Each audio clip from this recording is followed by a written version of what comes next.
Welcome. The film is a SHARP Aquos C10, and today I'll show you how to enable the Do Not Disturb mode.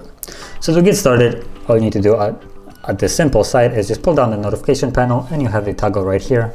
Tap on it and it's enabled. Now if you want to set it up so it enables itself automatically with some schedules, you can actually hold it. Actually, let's first disable it and hold it, and it takes you to the settings.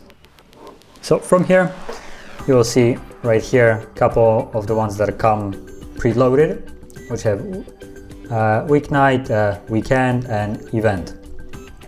Now you can tap on it to actually get the description of how it will work. So it works from Monday through Sunday, starts at 10 and ends at 7. So it's more when you're trying to go to sleep, so no one interrupts you.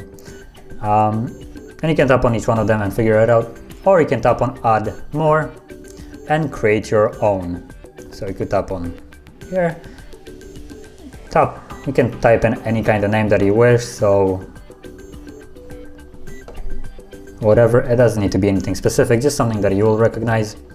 And in here you will again have the same options that you can modify. So you can tap on days, select each day that you want it to be affected in. So for instance, I'm gonna create one that is more keen to people that don't want to be disturbed while being at work. So Monday through Friday seems good enough. Start time, oops, I want to go back. Start time, I will go to 9 right here. Okay, and end time, we're gonna put it at 5 and tap on OK. And then you also have Do Not Disturb preferences. You have options here: priority only, alarm only, or total silence.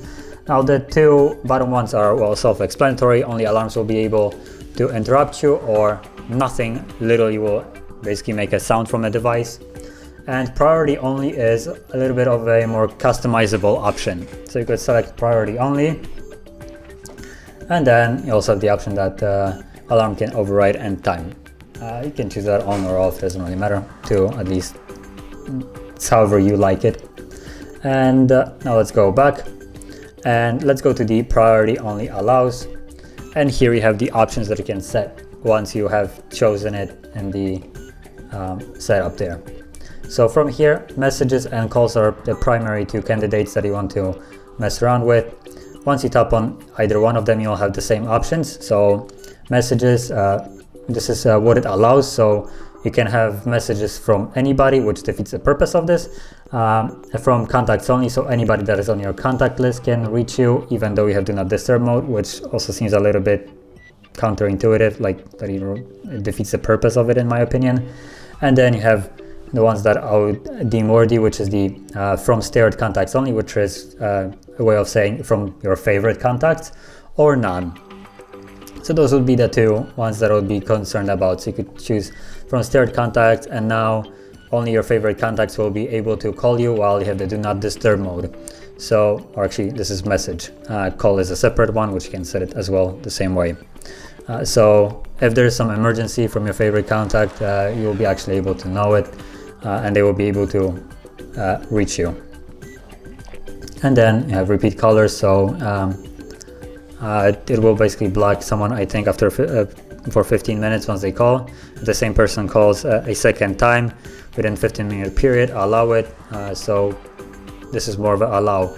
So you could actually turn that on, assuming someone really wants to reach you. They can call you twice in a row, and they will be able to actually reach you the second time, not the first one. So you can just stick it on, and now this setup that we have done here will be affected by the priority that we have set just a moment ago, and it's just right here, so priority only. Now, like I said, you can also change it to total silence or alarms only, which will then disregard whatever we have set in the settings of priority only. And now at this time it will turn on and off automatically however it's set, and thus basically removes the need for you to actually turn it on manually from here. But that is how you would set it up, and if you found this very helpful, don't forget to hit like, subscribe, and thanks for watching.